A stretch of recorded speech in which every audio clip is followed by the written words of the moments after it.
Donc aujourd'hui, le titre c'est l'œuvre missionnaire médicale et le sabbat. Quelle relation y a-t-il entre ces deux aspects de l'évangile?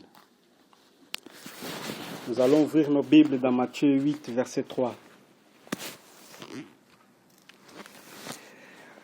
Matthieu 8, au verset 3.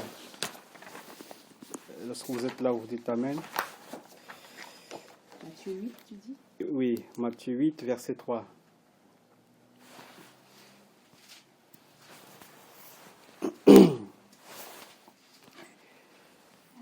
Je vais par contre vous solliciter à lire quelques, voire même plusieurs des versets.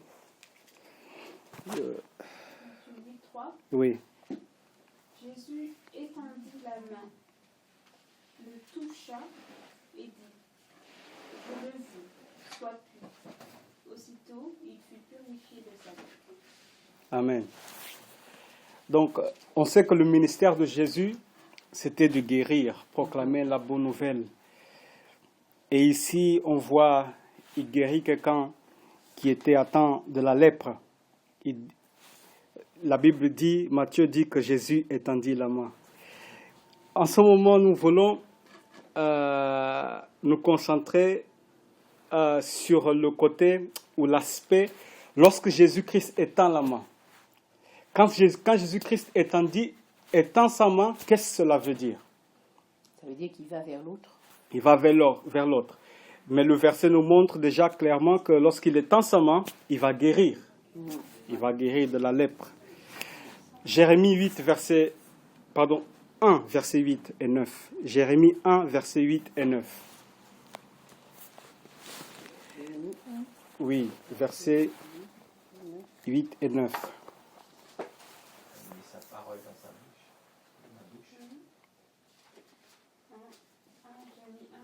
Verset 8 et 9. Oui. On va lire sur ça, parole dans sa bouche. La Bible nous dit dans le verset 8, « Ne les crains point, car je suis avec toi pour te délivrer, dit l'Éternel. » Puis l'Éternel, quoi? Étendit sa main et toucha ma bouche. Et l'Éternel me dit, voici, je mets mes paroles dans ta bouche. Et ici, qu'est-ce que Jésus-Christ il fait quand il étendit sa main? Qu'est-ce que Dieu fait? Selon le verset. Il lui donne la puissance de pouvoir parler. Oui, il met sa parole Il touche sa bouche, il met sa parole dans notre bouche. Oui, parce que là, en fait, Jérémie, il se disait qu'il ne pouvait pas parler. Oui. Donc, quand il étend sa main, c'est pour lui apporter la puissance qu'il puisse, en fait, parler. Parler, effectivement. Et en donnant cette puissance, il met sa parole dans notre bouche. Donc, il veut nous guérir, mais aussi, il veut aussi que nous utilisions notre bouche pour sa gloire. Oui. D'accord? Jean 21, verset 18. Jean 21, verset 18 et 19. On va voir un autre aspect maintenant lorsqu'il étendit sa main. Qu'est-ce que cela veut dire lorsqu'il étend sa main? Jean 21, verset 18 et 19, si quelqu'un peut lire. en vérité, je te le dis, quand tu étais plus jeune, tu te saignais toi-même et tu allais où tu voulais. Mais quand tu seras vieux, tu étendras tes mains et un autre te ceindra et te mènera où tu ne voudras pas.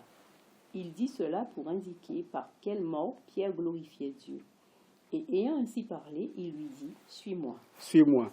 Ici, lorsqu'on parle de étendre sa main, ici est mis en parallèle avec quoi?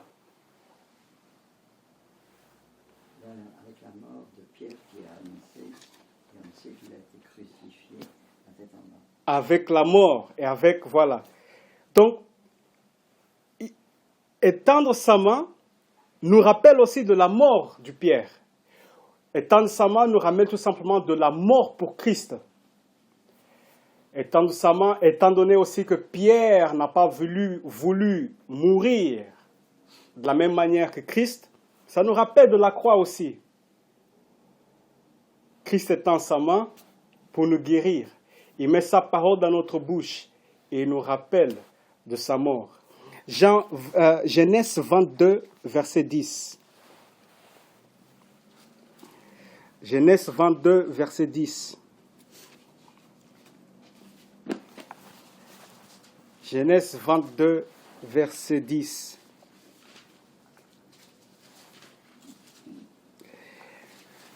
Cela va confirmer ce que nous avons dit par rapport à l'expérience de Pierre dans Jean 21. Ah oui. Genèse 22, verset 10.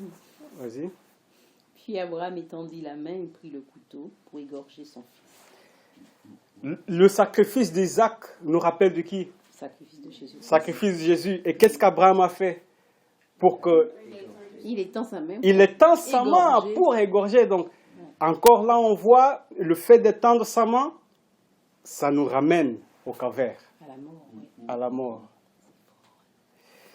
Ok, nous allons continuer dans Ésaïe 44, verset 13. Nous avons déjà pris deux textes où nous voyons la main étendue en relation avec le calvaire. Nous allons prendre un troisième. Et ce troisième texte va nous parler du couteau que Abraham avait dans sa main lorsqu'il étendit sa main pour égorger. Verset 13, qu'est-ce qu'il nous dit? Ésaïe 44, Ésaïe 44, verset 13. verset 13.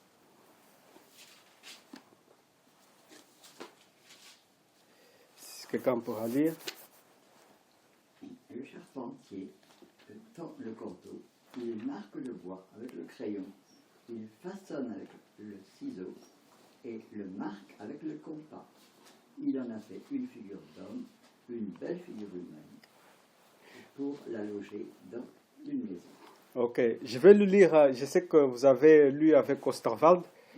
Je vais lire en 8 secondes. Le charpentier étend le cordeau, fait un tracé au crayon, façonne le bois avec un couteau et marque ses dimensions avec le compas. Donc, le couteau est utilisé pour façonner le bois. C'est juste pour confirmer en fait ce que nous avons dit d'Abraham. Il étendit sa main, le couteau à la main pour égorger, nous rappelant du calvaire. Le couteau est en relation avec le bois, avec la croix. Le couteau en relation avec le bois et le fait d'étendre sa main aussi en relation avec la croix. Par rapport à Abraham tout à l'heure. Par rapport à Abraham. Maintenant, nous allons revenir sur la base de ce que veut dire encore étendre sa main. Psaume 144, verset 7.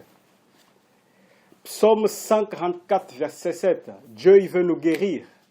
Dieu, il veut qu'on parle de lui. Dieu, il veut qu'on se rappelle du calvaire. Qu'est-ce que Dieu veut encore? Psaume 144, verset 7.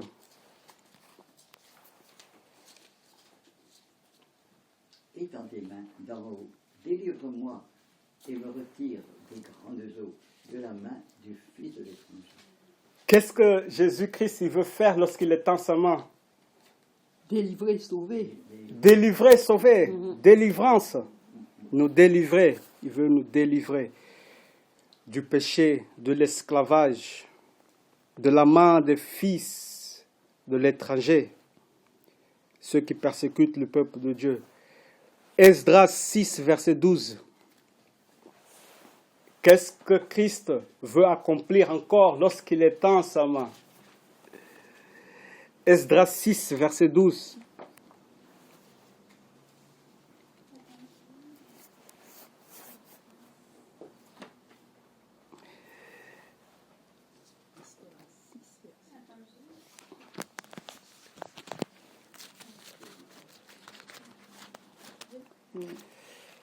Si quelqu'un peut lire. Que le Dieu qui fait résider en ce lieu son nom renverse tout roi et tout peuple qui étendrait la main pour pour transgresser ma parole, pour détruire cette maison de Dieu à Jérusalem. Moi, Darius, j'ai donné cet ordre, qu'il soit ponctuellement exécuté. Donc, si le peuple méchant, le roi méchant, est ensemble pour transgresser la parole, qu'est-ce que Jésus-Christ il fait lorsqu'il est ensemble? Si le roi méchant et le peuple méchant est ensemble pour transgresser, qu'est-ce que Jésus-Christ il fait lorsqu'il est ensemble? Pour nous faire obéir à sa loi. Que le Dieu qui fait résider en ce lieu son nom renverse tout roi et tout peuple qui étendrait la main pour transgresser. Donc, ce que Christ veut que nous faisons, en contraste avec le roi méchant et le peuple méchant, c'est que nous obéissons à sa loi. Et là, on commence à comprendre la relation entre l'obéissance et la guérison et la santé. Christ est ensemble pour guérir quelqu'un qui avait de la lèpre. En fait, il voulait aussi qu'en guérissant, il puisse ensuite garder le commandement de Dieu.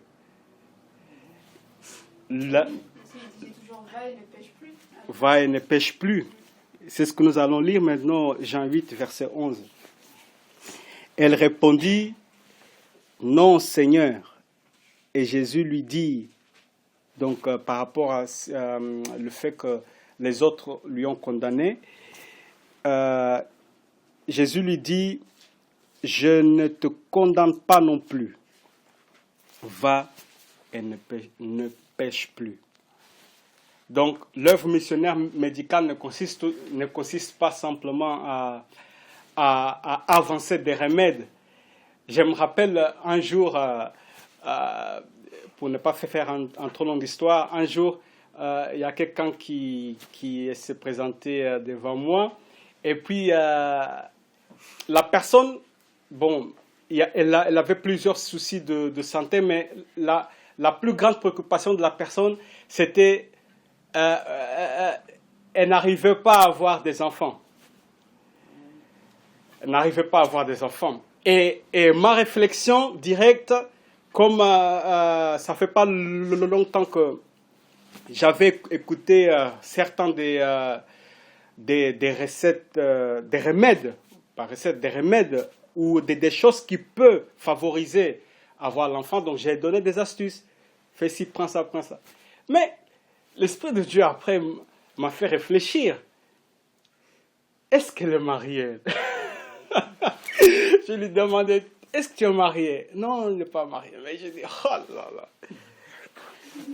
Dieu m'a repris, il m'a fait comprendre une chose. Bien souvent, nous sommes prompts à donner des remèdes. Mais nous ne réfléchissons pas à la soumission à ces lois. Alors, j'étais obligé de dire, écoute, le remède peut vous aider. Mais si vous voulez le vrai remède, mets ta vie en ordre.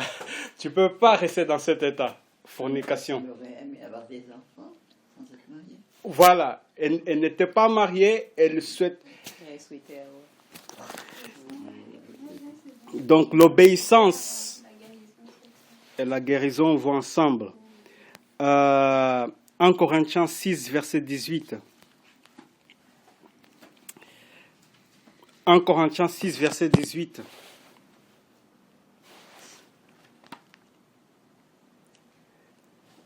Fuyez l'impudicité. Quelque autre péché qu'un homme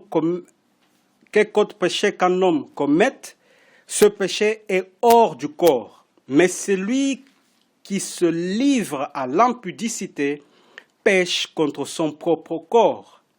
Ne savez-vous pas que votre corps est le temple du Saint-Esprit qui est en vous, que vous avez reçu de Dieu et que vous ne vous appartenez point à vous-même?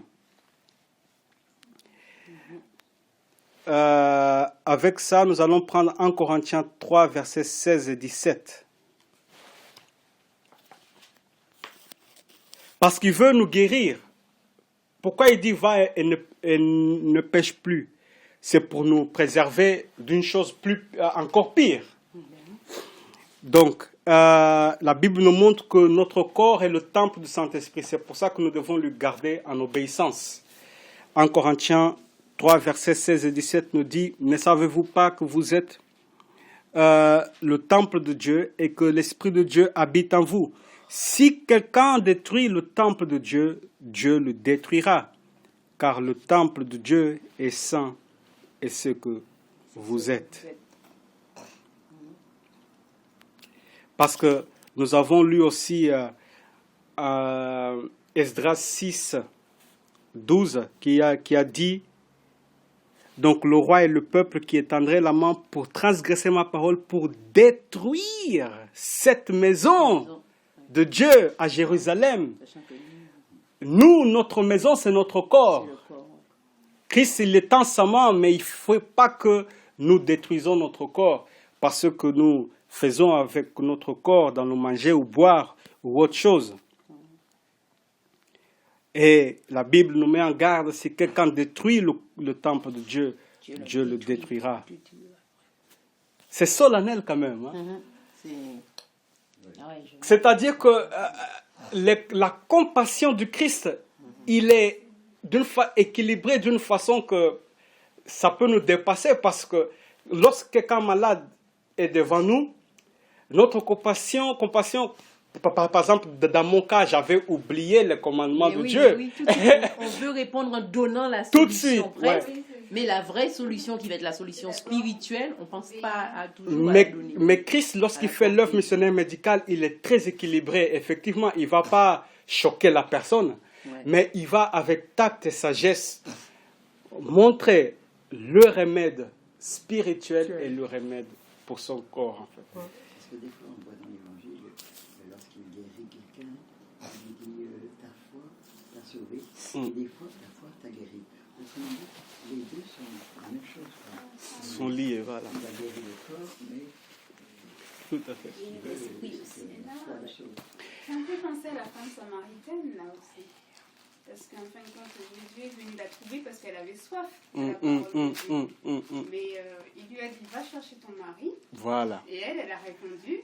Voilà. Elle a confessé finalement. Tout à fait. Jésus l'a menée à la repentance. Oui, elle a confessé, elle a dit, non, je n'ai pas de mari. Yes, Et après, donc... Et qu'est-ce que Jésus a fait? Il a mis sa parole dans sa bouche parce qu'elle a évangélisé. Job 11, verset 13 à 15. Job 11, verset 13 à 15. Job 11, verset 13 à 15, la Bible nous dit, pour toi, dirige ton cœur vers Dieu, étends vers lui tes mains, éloigne-toi de l'iniquité et ne laisse pas habiter l'injustice sous ta tente. Alors, tu lèveras ton front sans tache, tu seras ferme et sans crainte. Christ, il étend sa main pour nous sauver, pour nous délivrer, pour nous guérir, mais il faut aussi que nous étendons nos mains vers Dieu. Et la Bible met en connexion de s'éloigner de l'iniquité. Encore une fois, ça enfonce le clou, obéir aux ordres divins. Deutéronome 5, verset 15. Deutéronome 5, verset 15.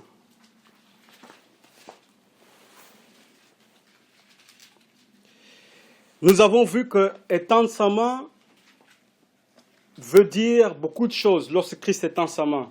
Une des choses que nous avons vues, c'est la loi de Dieu, qu'il veut que nous obéissons. Deutéronome 5, verset 15 nous dit, tu te souviendras que tu as été esclave au pays d'Égypte et que l'Éternel ton Dieu t'en fait sortir à main forte et à bras étendus. C'est pourquoi l'Éternel ton Dieu t'a ordonné d'observer quoi? Le jour du repos. Le commandement, le jour de repos. Encore, et là, c'est le premier verset dont on parle spécifiquement du jour de repos en relation directe avec le bras ou la main étendue.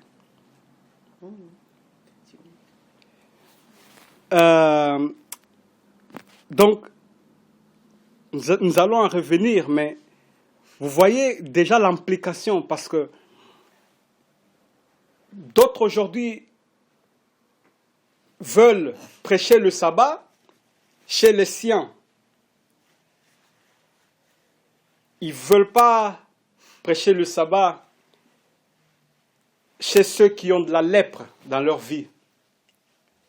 Et quand ils veulent aider son prochain pour guérir de leur maladie, ils ne veulent pas parler du sabbat parce que leur temps n'est pas encore là. Mais on voit qu'il y a une incohérence, non-sens de vouloir faire le bien, de parler des missionnaires médicaux, de parler de l'œuvre missionnaire médicale et en écartant avec ce message le sabbat. Jésus a dit, je suis venu pour les pécheurs, je suis venu pour les malades.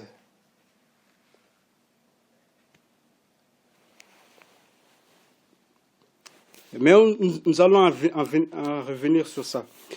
Et Luc 6, verset 6. Luc 6, verset 6. Parce qu'aujourd'hui, on parle d'évangélisation interne ou externe. Luc 4 nous montre que Christ est venu prêcher la bonne nouvelle. Ma question est, quelle est la maison de Dieu? Où se trouve la maison de Dieu? Oui, mais où est-ce que le trône de Dieu réside? Ah, dans le cœur. Oui, d'accord, mais son trône physique réside où? Cieux. Dans les cieux. Les cieux. Donc, quand Christ vient sur la terre, est-ce qu'il est dans l'intérieur de sa maison ou est-ce qu'il est à l'extérieur? L'Esprit de Dieu est sur moi pour que je prêche la parole. Est-ce que c'est là où est son trône ou est-ce que dans ce monde perdu?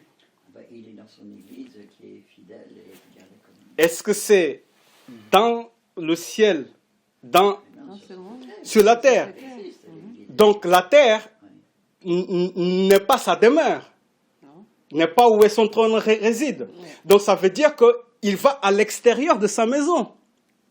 Donc lorsque Dieu a oint Christ pour prêcher l'évangile, c'est prêcher à l'externe ou à l'intérieur de sa maison? C'est à l'externe. D'accord? Donc, par principe base, l'évangélisation est pour ceux qui sont à l'externe, à l'extérieur, dans l'esprit et dans le physique, le ciel. Donc, et pécheur. Et voilà, et les pécheurs. Est-ce que les pécheurs sont dans le ciel ou sont à l'intérieur de sa demeure ou sont à l'extérieur? Donc quand il vient pour les pécheurs, il va à l'extérieur, il va à l'intérieur? À l'extérieur, parce que c'est là où sont les pécheurs. Et puis, on fait tant de discours d'évangélisation, soi-disant interne, exclusive. Luc 6, verset 6 nous dit... Attends, il voulait... T'as dit on intervient après? Si c'est long, préférable après. Mais tu peux faire une ébauche. Donne-lui une idée. Je comprends ta pensée, qui est vraie, mais c'est pour les deux. Oui, c'est pour les deux. Mais c'est pour ça que je disais spirituel et physique. Ah, quand t'as dit physique, c'était ça? C'est-à-dire physique, c'est le ciel. Et extérieur, dans le sens spirituel, c'est parce qu'on est pécheur. Et on ne fait pas partie de la maison. J'ai compris de ton sens, mais il ne faut pas qu'on oublie. Je vais porter le message avant. C'est pas uniquement pour ceux de l'extérieur. Non, c'est ça. C'est une précision, c'est bien. C'est aussi pour ceux de l'intérieur, parce que si on se souvient de ce qui s'est passé dans le ciel, oui. avant que l'Esprit de Dieu vienne sur la terre, oui. il a dû aussi rétablir l'ordre dans le ciel. Oui. Donc, c'est ce sens-là que je voulais mais bien sûr. apporter une précision. Oui. Mais oui. Tout à fait. Ouais.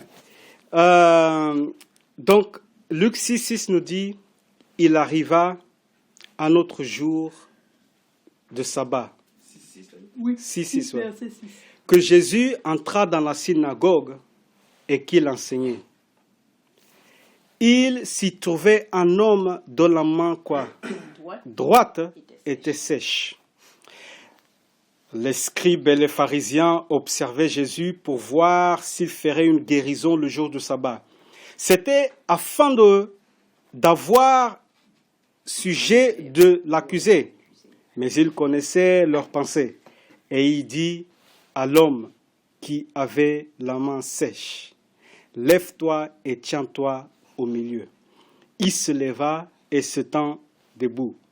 Jésus leur dit, « Je vous demande s'il est permis le jour du sabbat de faire du bien ou faire du mal, de sauver une personne ou de la tuer. » Alors, promenant ses regards sur eux tous, il dit à l'homme, « Étends ta main, et il le fit, et sa main fut guérie. Ils furent remplis de fureur, et ils se consultèrent pour savoir ce qu'ils feraient à Jésus. Vous vous souvenez de Matthieu 2, qui dit, « L'homme est fait pour le sabbat. » Oui. Quoi? Non, Le sabbat est fait pour l'homme. D'accord? Donc le sabbat est fait pour l'homme, pour l'humanité. Et ici on voit le verset 9 dire, Jésus-Christ dit, le sabbat, on lit, Jésus leur dit, je vous demande s'il est permis le jour du sabbat de faire du bien ou faire du mal, de sauver une personne ou de la tuer. Voilà, de sauver une personne. Donc, une personne, ça sous-entend l'humanité, l'homme, ça sous-entend l'homme. Ok, donc on voit qu'il y a une controverse. Jésus, il guérit pendant le sabbat. D'autres sont remplis de fureur. Nous comprenons quelque chose en lisant aussi Matthieu 12, verset 9.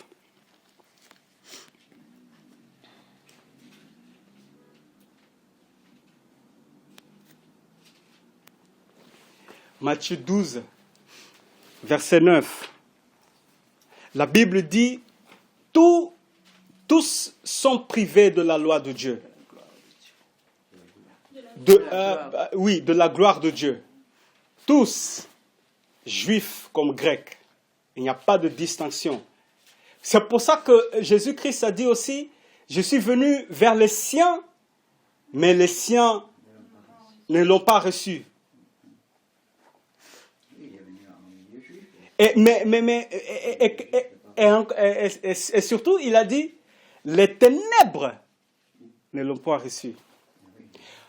On peut professer appartenir à Christ, mais si on ne reçoit pas Christ vraiment en pratique, et en parole et en pratique, on est comme les ténèbres, on est comme le monde, privé de la gloire de Dieu, égal, il n'y a pas de distinction. Alors, Matthieu 12 nous dit, verset 9, étant parti de là, Jésus entra dans la synagogue. Et voici, il s'y trouvait un homme qui avait la main sèche. Juste entre parenthèses, quand Jésus-Christ a guéri cet homme qui avait la main droite sèche, il était en train de guérir ou mettre en place en fait la réforme sanitaire. Parce que le bras droit, c'est la réforme, c'est la réforme sanitaire. Mais il était sèche, il n'était plus prêché convenablement. Et lorsque Jésus va rétablir cette œuvre missionnaire dans notre époque, il va rétablir la réforme sanitaire, les remèdes que Dieu nous a donnés, mais aussi il va rétablir la connexion qui est avec le sabbat. Parce que les gens étaient en fureur. Et voici s'y trouvait un homme qui avait la main sèche. Ils demandèrent à Jésus, est-il permis de faire une guérison les jours de sabbat? C'était afin de pouvoir l'accuser. Il leur répondit, lequel d'entre vous, s'il n'a qu'une brebis et qu'elle tombe dans une fosse le jour du sabbat ne le saisira pour l'en retirer. Combien un homme, encore là, le sens de l'humanité, combien un homme ne vaut-il pas plus qu'une brebis? Il est donc permis de faire du bien le jour du sabbat. Alors il dit à l'homme, étends ta main. Il étendit et elle devint saine comme l'autre. Quand Christ étend sa main, il veut guérir un homme. Il veut guérir une personne. Pas seulement des adventistes. Il veut guérir l'humanité. Et quand il guérit l'humanité, il faut qu'il mette en connexion avec le sabbat. Mais plusieurs, aujourd'hui, sont en fureur parce qu'on prêche le sabbat en relation avec la guérison du corps et de l'âme. Psaume 116, verset 7. Psaume 116, verset 7 va nous montrer qu'est-ce qu'on fait du bien. Qu'est-ce qu'on fait quand on fait du bien? Qu'est-ce qui se passe lorsqu'on fait du bien? Parce qu'il dit, est-ce qu'il est permis de faire du bien ou de faire du mal? Donc faire du bien, on a vu, c'est guérir. D'accord? Mais on a vu que Christ a guéri pendant le sabbat. Donc on voit la guérison et le sabbat connectés quelque part. Mais nous allons enfoncer le clou par rapport à cette connexion. Psaume 116, versets 7 et 8 nous dit, mon âme, retourne à ton quoi? Repos. Repos. Car l'Éternel t'a fait quoi? Ça fait du bien. Du bien.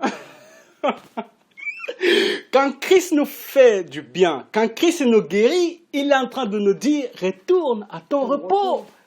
Amen. Quand je vais faire l'œuvre missionnaire médicale, je ne vais pas seulement donner des remèdes à ma voisine et dire,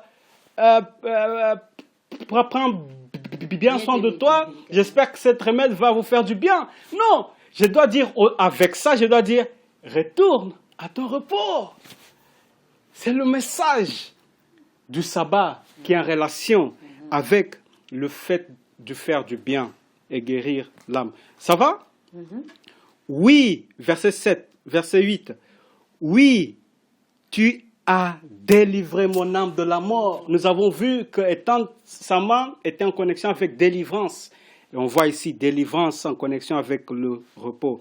Mes yeux des larmes, mes pieds de la chute. Amen. Nous allons voir quelque chose davantage. 1 Roi 13. 1 Roi 13. Lorsque Christ étend sa main, il veut nous guérir de la lèpre. Il veut que nous observons ses lois. Il veut que nous retournons au repos. Et quand il dit retourner au repos, il ne dit pas simplement il veut que les Juifs seulement retournent au repos. Il veut que l'homme, la personne qui nécessite cette guérison, même si pour l'instant il paraît être corporel seulement, mais il faut qu'on sollicite la personne à retourner au sabbat. Donc on doit prêcher lorsqu'on guérit. Amen. Amen. Et si on veut faire du bien dans notre société, on doit guérir et inviter les gens au repos. Au repos. Ouais. On doit prêcher C'est ça. à toute âme. 1 Roi 13, verset 1 nous dit, voici un homme, verset 13, pardon, 1, verset 1. 1 Roi 13, verset 1 Roi 13, verset 1 et 2. 1 Roi 13, verset 1 et 2 nous dit, voici un homme de Dieu arriva de Juda à Bethel, par la parole de l'Éternel, pendant que qui? Jéroboam se tenait à l'autel pour brûler des parfums. Il cria contre l'autel par la parole de l'Éternel et il dit, autel, autel, ainsi parle l'Éternel. Voici, il naîtra un fils à la maison de David. Son nom sera Josias.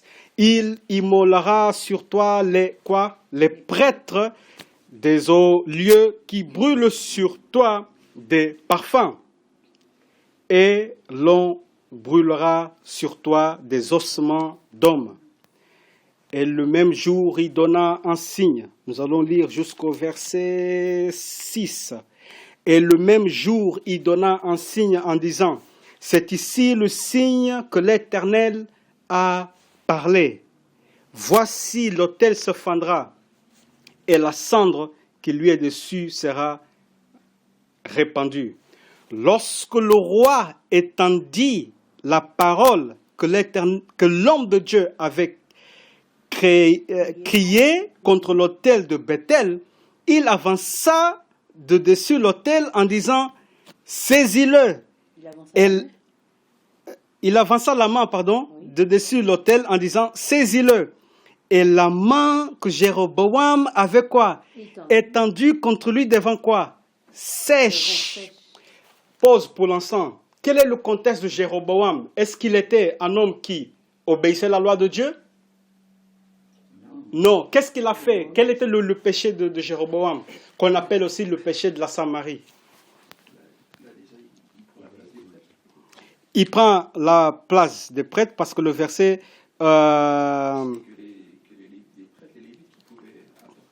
Tout à fait. Donc, il est un roi, déjà. Et, verset 1 nous dit, pendant que Jéroboam se tenait à l'autel pour brûler des parfums. Donc, un roi qui brûle des parfums. Voilà. Donc, on voit ici, connexion de l'Église et l'État. Jéroboam représente le protestantisme apostat. Qui avance sa main, qui étend sa main, mais pas de la manière que Christ veut. Parce que le verset continue à nous dire donc que sa main devint sèche et il ne peut la ramener à soi. Verset 5. L'autel se fendit et la cendre qui était dessus fut répandue, selon le signe qui avait donné qui? L'homme de Dieu, par la parole de l'Éternel. Donc c'est l'homme de Dieu qui avait prophétisé et que... Il a voulu faire l'adoration en dehors de Jérusalem. En dehors de Jérusalem, donc dans l'apostasie. Verset 6. Alors le roi prit la parole et dit à l'homme de Dieu, implore l'Éternel ton Dieu et prie quoi? Pour moi, afin que je puisse retirer ma main. L'homme de Dieu implora l'Éternel et le roi put retirer sa main, qui fut comme auparavant. Qu'est-ce que cela veut dire? Qui fut guéri. L'homme de Dieu, qu'est-ce qu'il fait? Il intercède. Il implore pour la guérison d'un adventiste, c'est ça? Pour la guérison d'un protestant apostat. Prier, intercéder. Prier si quelqu'un nous demande de l'aide, de répondre parce que c'est ce qu'il faut. C'est ce qu'il faut. C'est ce qu'il fait, il demande de l'aide à qu'il puisse aller. Et l'homme de Dieu prophétisait à Jéroboam, montrant qu'il y a une prophétie qui va s'accomplir. Donc, il nous faut prophétiser en relation avec l'œuvre missionnaire médicale. Une note, la main que Jéroboam avait étendue contre lui devint sèche. Jéroboam est un transgresseur de la loi. Parce que quand Christ étend la main, il obéit et il veut que nous obéissons. Mais la main de Jéroboam devint sèche parce qu'il transgressait la loi de Dieu en ne pas voulant adorer à Juda. D'accord? Donc Jéroboam est un transgresseur de la loi morale et de la santé. De la santé parce que c'est sous-entendu. Combien de fois nous lisons les écrits de la sœur White lorsqu'elle nous met en garde et nous dit transgressant la loi de la santé, nous faisons automatiquement transgresser la loi morale. La loi morale, ouais. Donc, quand Jéroboam se montre un transgresseur de la loi de Dieu, il est un transgresseur de la loi de la santé, hors de la réforme. La délivrance du péché lui fait défaut. Il est dans un état apostat et perdu. Il a oublié qu'il était racheté par le sang du Christ versé au bois du Calvaire. Parce que sa main devant sèche à bras étendus. Ça veut dire que pas seulement il a transgressé la loi de Dieu, mais c'est parce que surtout aussi qu'il a oublié que Christ, qui avait un Messie, qui devrait venir pour sauver l'homme, le peuple du péché. Pour compléter ce que tu montres, il ne faut pas oublier que dans la main droite de Dieu, ce n'est pas uniquement la réforme sanitaire. On sait que dans la main droite de Dieu, il y a beaucoup de choses. Et comme on l'a vu ce matin et que tu as partagé, on sait que dans la main droite de Dieu se trouve aussi le message de vérité présent. Et lorsqu'on reprend l'histoire de Jéroboam, tout ce qu'on est en train de voir depuis à présent, connecté au sabbat, connecté à la réforme sanitaire et connecté le message de vérité présent. Et l'avertissement aux protestants. Ouais. Voilà, donc Et vérité présente. dans l'histoire de Jéroboam, si on reprend dans le contexte, Jéroboam il va lutter contre le message de vérité présente parce que, si on se souvient, Jéroboam, il va lui être annoncé ce qui va arriver. Et Jéroboam, il va vouloir contrecarrer le plan de Dieu. Et on sait comment il va vouloir contrecarrer. Il va faire deux cultes, un à Bethel, un à Dan. On sait que lorsqu'on fait cette étude, ce que cela représente, on sait qu'il va construire l'image de la bête. L'image de la bête. Il va inciter le peuple à adorer l'image de la bête. Donc il va lutter contre le message de vérité présente qui est l'évangile éternel. Et en harmonie avec ça, il va aussi lutter contre la réforme sanitaire. Tout à fait. Tout à fait. Donc, dans tout ce que nous sommes en train de voir, quand Dieu il est dans sa main, c'est que dans sa main droite se trouve l'évangile éternel, la réforme sanitaire, toutes ces choses. Et la Bible nous montre que transgresser un commandement, c'est comme transgresser tous. Et ce que je vous en conjure de regarder pour en tirer bénéfique, c'est l'exemple, la conduite de l'homme de Dieu. Parce que dans toute cette histoire, qui a prêché la vérité présente à Jéroboam? C'est l'homme de Dieu. C'est notre rôle. Sommes-nous des hommes de Dieu? Des femmes de Dieu? Ok. Une des raisons pourquoi nous observons le repos, le jour de repos. Pourquoi nous observons le jour de repos? Le sabbat. J'aimerais introduire une note encore. Est-il permis de faire du bien, de guérir et sauver un protestant ou pas? Le jour du sabbat? Est-il permis de guérir, de sauver un protestant et de faire du bien à un protestant? Oui. À tout le monde. Oui. Voilà, amen. Ok, parce que j'ai dit un protestant parce que Jéroboam était un protestant. D'accord, mais on sait que Jésus dit faire du bien à l'homme, à une personne. Mais c'est pour inciter à la réflexion un peu. De nos jours, est-il permis de faire du bien à un protestant? Donc oui. Et qu'est-ce que vient avant? Qu'est-ce qui vient avant? L'obéissance du sabbat qui conduit au salut ou la guérison physique? Qu'est-ce qui vient avant? L'obéissance au sabbat ou la guérison physique? L'obéissance. Oui, parce que celui qui obéit, qui se met dans la volonté de Dieu,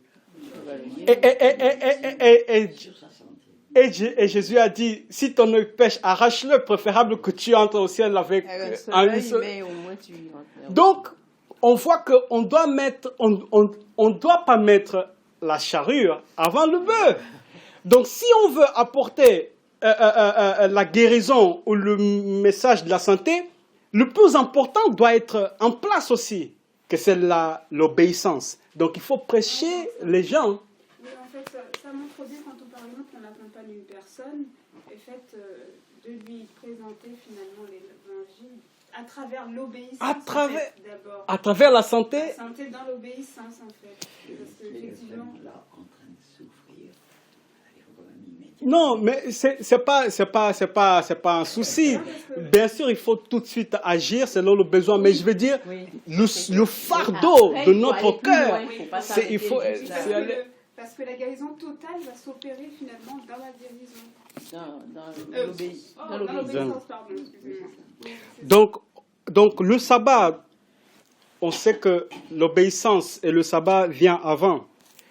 Alors, si vous êtes prêts à intercéder et soigner les personnes comme l'homme de Dieu a fait, il a imploré, il a intercédé, pourquoi alors ne les enseignez-vous pas de la vérité du sabbat, la racine de la guérison de l'homme?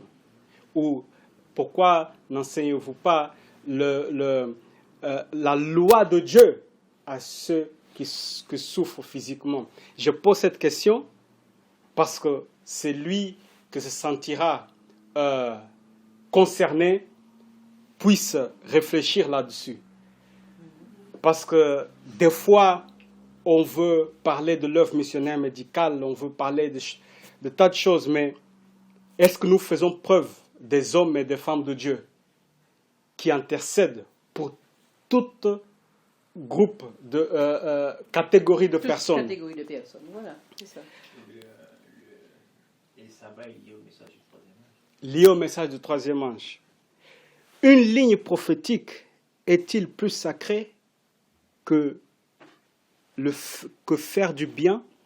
Est-il plus sacré que le salut et la guérison des hommes pécheurs dans le monde? Pourquoi je dis ça? Parce que là encore, il faut mettre un équilibre sur où Dieu veut nous amener et l'instrument que Dieu veut utiliser pour nous amener. Dieu veut que finalement nous sommes des hommes de Dieu, que nous faisons du bien, que nous, par la parole de Dieu, puissions influencer des gens au salut. Et ça se fait pendant le sabbat. Ça se fait par la prédication que Dieu nous met dans la bouche en disant à celui qui souffre d'une maladie, retourne à ton repos. Tout est lié. Mais comment on peut prêcher l'évangile ou la parole prophétique en séparant cette œuvre missionnaire médicale qui est étroitement liée avec le sabbat? C'est pas possible. Ce n'est pas possible. C'est comme si on veut prêcher la parole prophétique sans faire le bien. Parce que si on fait le bien, on dit aux hommes, retourne à ton repos. Mais pour dire aux hommes, retourne à ton repos, il faut aller dans l'intérieur et à l'extérieur. Il faut aller au Jéroboam.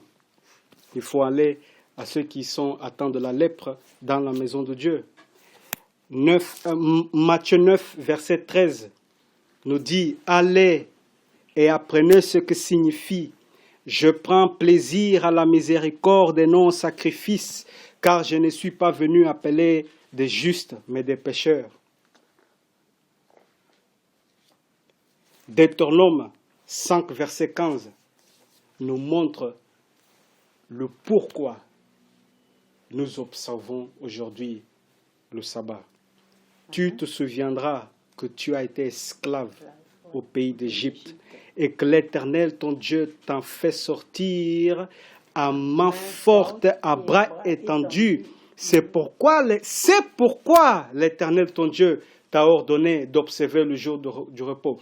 Quand Christ, il est ensemble, ça établit la raison pourquoi l'individu, il doit garder le sabbat. Donc, vous voyez que c'est impératif. Il est ensemble pour nous délivrer. Et s'il nous délivre, s'il nous guérit, s'il fait l'œuvre du missionnaire médical envers notre corps et notre âme, c'est pour cette raison alors que celui qui en bénéficie de cette guérison doit garder le sabbat. Et donc, si nous incitons les hommes dans le monde ou dans l'Église à faire attention à la réforme sanitaire, aux remèdes qui sont des fois nocifs et à pratiquer le vrai remède de Dieu,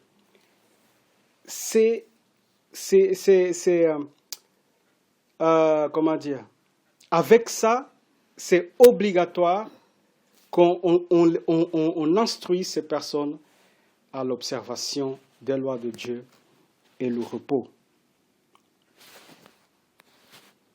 Nous nous souvenons que Jéroboam a été esclave de l'apostasie, de l'image de la bête et du péché dans le monde.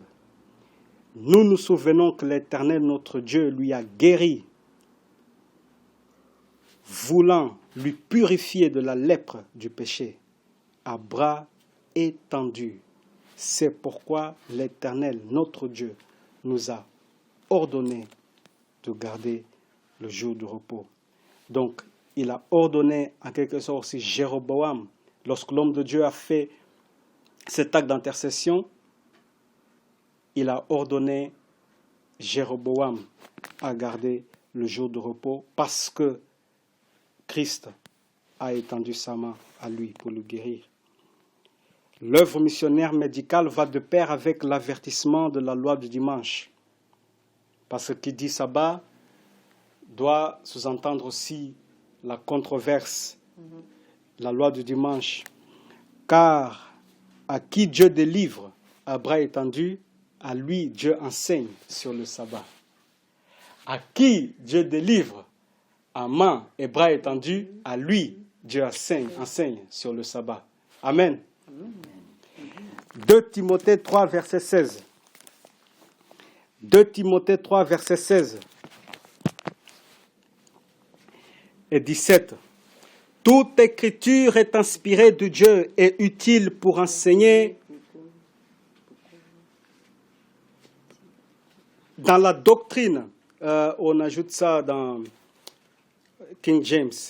Et utile pour enseigner, pour convaincre, pour corriger, pour instruire dans la justice, afin que quoi? Verset 17.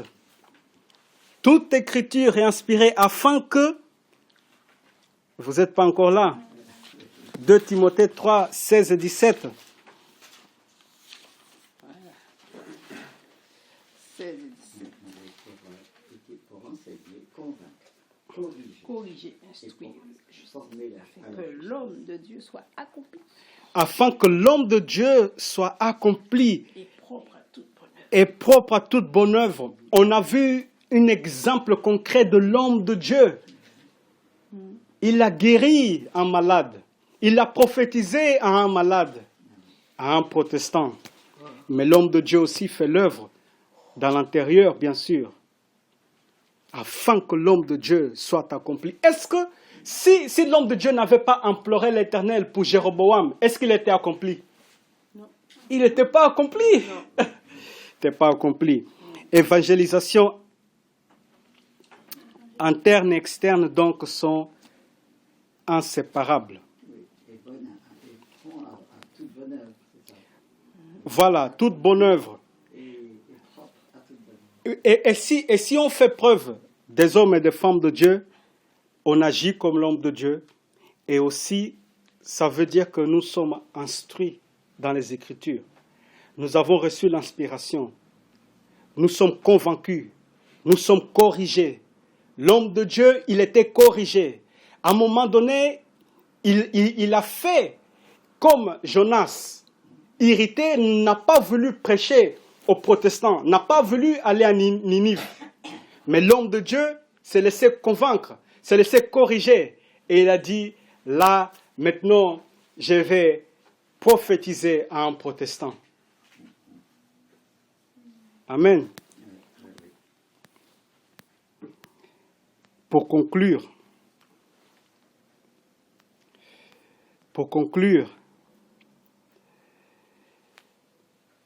Daniel 11, 42.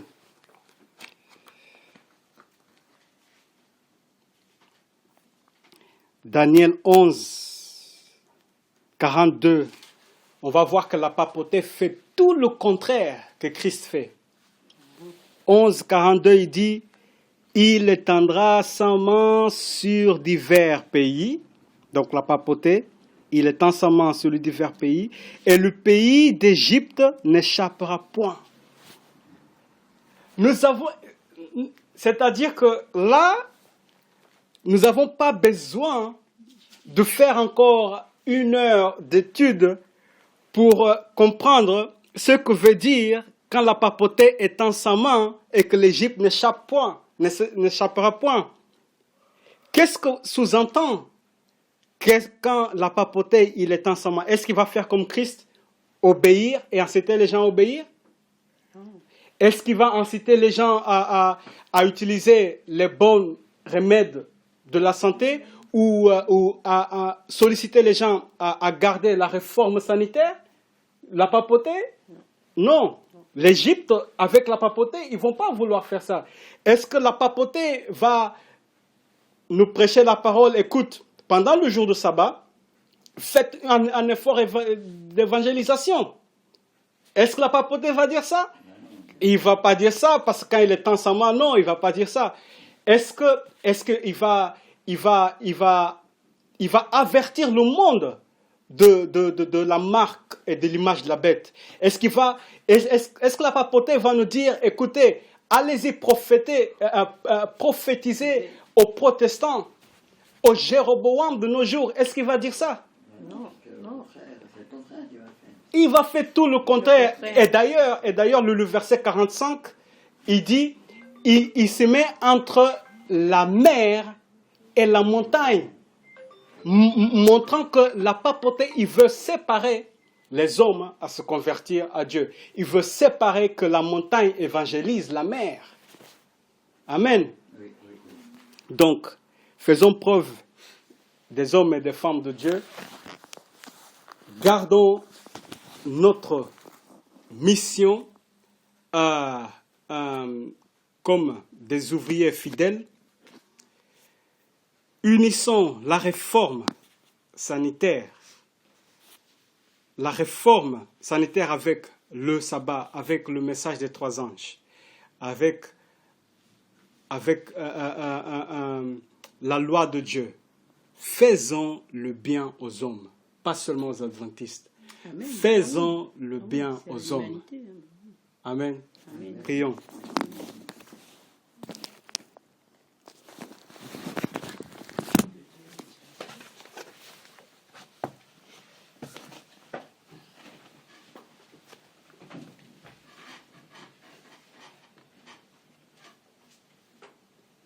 Seigneur notre Père,